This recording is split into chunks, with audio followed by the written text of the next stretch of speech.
جیسے شاہد 136 اور ابابیل بھی بھرپوری صلاحیت کے ساتھ موجود ہیں جو ایران کو کسی بھی وقت بھرپور جوابی کارروائی کی طاقت فراہم کرتے ہیں۔ ماہرین کا کہنا ہے کہ اسرائیلی حملے کا ایک بڑا مقصد ایران کو اشتعال دلانا تھا۔ اطلاعات کے مطابق ایرانی فوجی قیادت نیوکلیئر سائنسدانوں اور جماعت سے وابستہ اہم شخصیات کو نشانہ بنانے کے لیے کی گئی کارروائیاں ایرانی سرزمین پر اسرائیلی انٹیلیجنس کی مدد سے انجام دی گئیں، جس میں بھارتی ایجنسی را بھی شامل تھی۔ اس کا مقصد ایران کی فیصلہ سازی کو مفلوج کرنا اور اسے خلیج میں امریکی اڈوں پر حملے کے لیے مجبور کرنا تھا تاکہ امریکہ براہ راست جنگ میں داخل ہو جائے۔ اس کے ساتھ ہی خلیجی ریاستوں کو بھی اسرائیل کی عسکری مدد فراہم کرنے کا جواز مل جاتا، مگر ایران نے صبر و تحمل کا مظاہرہ کر کے اس پورے منصوبے کو ناکام بنا دیا اور خود کو عالمی برادری کے سامنے ایک ذمہ دار ریاست کے طور پہ پیش کیا۔ اب جبکہ اسرائیل کی ننگی جارحیت سب کے سامنے آ چکی ہے، ایران کے سامنے کئی نئے اسٹریٹجک امکانات کھل چکے ہیں۔ جوہری پروگرام کی پیش رفت اور سب عالمی برادری اسرائیل کو ایران پر حملے سے روکنے میں ناکام رہی تو ایران خود کو عالمی معاہدوں کی پابندی سے آزاد سمجھ سکتا ہے۔ ممکنہ طور پر وہ IAEA کے معاہدے سے علیحدگی اختیار کر کے یورینیم کی افسردگی 90% تک لے جا سکتا ہے۔ سائبر وارفیئر ایران اسرائیلی بینکاری، ایوییشن اور دفاعی نیٹ ورکس کو سائبر حملوں کا نشانہ بنا سکتا ہے۔ ماضی میں بھی ایران نے اسرائیل کے واٹر پلانٹس اور اسٹاک ایکسچینج پر کامیاب حملے کیے ہیں۔ بحری جنگی حکمت عملی ایران اپنائے ہارمز، بحیرہ عرب اور بحیرہ ہند میں اسرائیل سے منسلک جہازوں کو نشانہ بنا سکتا ہے، اور اس حکمت عملی سے نہ صرف اسرائیل بلکہ مغربی معیشت پر بھی دباؤ بڑھایا جا سکتا ہے، جیسا کہ یمن کے حوثیوں کی حکمت عملی میں دیکھا گیا ہے۔ اعصابی جنگ اور تدریجی دباؤ اگر ایران فوری طور پر بڑے پیمانے پر رد عمل دینے کے بجائے ایک طویل اعصابی جنگ کی حکمت عملی اپناتا ہے تو اس کے اثرات اسرائیل پر شدید اور دیر پا ہو سکتے ہیں۔ وقفے وقفے سے ڈرون اور میزائل حملے اسرائیل کی سوسائٹی کو مسلسل عدم تحفظ کا شکار بنا سکتا ہے، جس سے معیشت، روزمرہ زندگی، بین الاقوامی پروازیں، کاروبار اور سیاحت سب شدید متاثر ہوں گے۔ جو یہاں پہ میزائل یا ڈرون حملے کو روکنے کے لیے آئرن ڈوم یا ڈیوڈ سلنگ جیسے مہنگے دفاعی نظام کو متحرک رکھنا پڑتا ہے، جو اسرائیلی معیشت پر بھاری بوجھ بنتا جا رہا ہے۔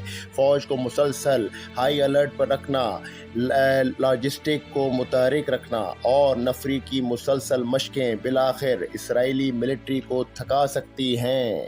دوسری طرف ایران پر حملے جاری رکھنے کے لیے اسرائیل کو خلیجی ممالک کی فضائی حدود اور ری فیولنگ سہولت درکار ہے، جو کہ ہر وقت دستیاب نہیں۔ سعودی عرب اور متحدہ عرب امارات، اردن، قطر جیسے ممالک اب اسرائیل کو یہ سہولیات فراہم نہیں کر سکتے، کیونکہ عوامی رد عمل اور علاقائی کشیدگی میں اضافہ ہو سکتا ہے۔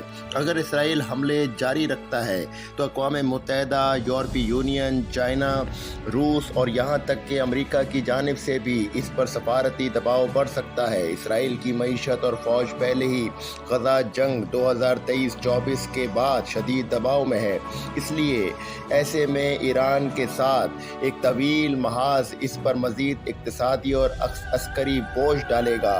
اسرائیل پہلے ہی عالمی سطح پر غزہ میں جنگی جرائم اور انسانی حقوق کی خلاف ورزیوں کے باعث سخت تنقید کی زد میں ہے۔ ایران پر حملے نے اس کی جرح ریاست کی چھبی کو مزید مستحکم کیا ہے۔ یورپ، امریکہ اور اقوام متحدہ میں عوامی رد عمل بڑھ رہا ہے اور اسرائیل کی ساکھ مزید تنزلی کا شکار ہو رہی ہے۔ اگرچہ ایران کو حالیہ حملے میں اسٹریٹجک نقصان ضرور پہنچا ہے، لیکن یہ گیم کا اختتام نہیں بلکہ ایک نئے مرحلے کا آغاز ہے۔ ایران نے جوابی کارروائی کو مؤخر کر کے عسکری، سفارتی اور نفسیاتی محاذوں پر برتری حاصل کی ہے۔ آنے والے دنوں میں ایران اسرائیل کے لیے ایک مستقل خوف، مسلسل دباؤ اور غیر یقینی کی علامت بن سکتا ہے، اور یہاں پر یہی اسرائیل کی سب سے بڑی شکست ہوگی انشاءاللہ۔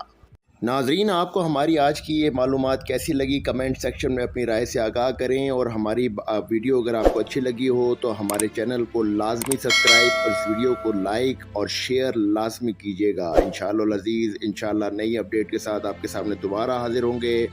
مہدی حسن کو اب اجازت دیں، انشاءاللہ اپنا اس دعا کے ساتھ اپنا بڑا خیال رکھیے گا، دعا میں یاد رکھیے گا۔ پاک فوج زندہ باد، پاکستان پائندہ باد، اللہ حافظ۔